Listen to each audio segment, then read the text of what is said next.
Merci d'avoir choisi Europe 1 pour votre réveil. Il est 8h moins le quart. Culture et bon plan, votre rubrique de l'été sur Europe 1 avec Vanessa Zah et Nicolas Caro. Bonjour Nicolas. Bonjour. Un roman canadien donc ce matin, un roman de science-fiction, c'est ça ? Signé Deborah Willis, science-fiction si on veut, mais c'est plus un prétexte spatial. C'est l'histoire d'Amber, c'est son petit ami qui nous raconte au début, ils vivent à Vancouver. Ils étaient tranquillement assis sur le canapé et soudain Amber place une mèche de cheveux derrière son oreille et dit à Kev, faut que je te dise quelque chose. Aïe. En général, c'est pas très bon ça.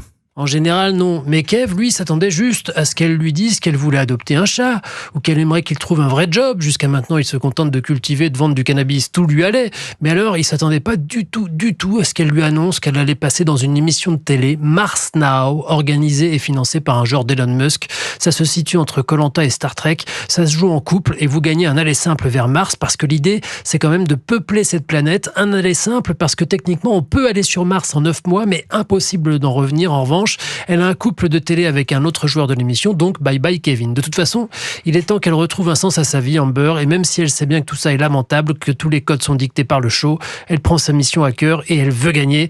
C'est très très drôle. Va-t-elle gagner? Ira-t-elle sur Mars? C'est prenant, complètement décalé, mais en même temps très intelligent. Ça m'a fait penser au film qui avait beaucoup fait de bruit avec DiCaprio, Don't Look Up. C'est un peu ça l'esprit. Girlfriend on Mars de Deborah Willis, traduit en français par Clément Baude. Merci Nicolas.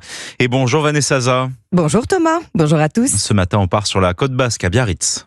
Alors Biarritz qui est cette année en tête du palmarès des villes où il fait bon vivre. Pourquoi ? Parce qu'elle a quand même un peu des airs de vacances toute l'année. Vous aurez peut-être envie d'ailleurs de changer de vie après avoir écouté la chronique, j'en sais rien, hein, vous me direz. Alors, elle n'est pas uniquement connue parce que ça a été longtemps, vous savez, la reine des plages, la plage des rois, hein, cette grande station de la belle époque que Napoléon III et Eugénie de Montijo avaient lancée. On est en 1854. La Villa Eugénie, hein, c'est l'hôtel du Palais aujourd'hui, hein, des casinos, des tramways. Il y avait même un théâtre à l'époque. Pas connu uniquement parce que c'est la Mecque du surf, hein, grâce à ces tontons surfeurs. Hein, je vous en avais déjà parlé. Ils avaient récupéré les planches de surf que Peter Wirtel avait apportées au moment où il était venu tourner l'adaptation cinématographique du roman d'Ernest Hemingway, Le soleil se lève aussi, mais aussi et surtout connu, ou pas assez connu pour sa vie culturelle, qui est très riche tout au long de l'année. Il y a des expositions, des spectacles, des festivals, enfin voilà, il y a beaucoup de choix, sa vie. Mais vous avez un préféré ? Alors, mon préféré, c'est le Temps d'aimer. Ça, c'est un des grands rendez-vous de la danse, des compagnies internationales. Hein, ils participent d'ailleurs depuis plus de 30 ans.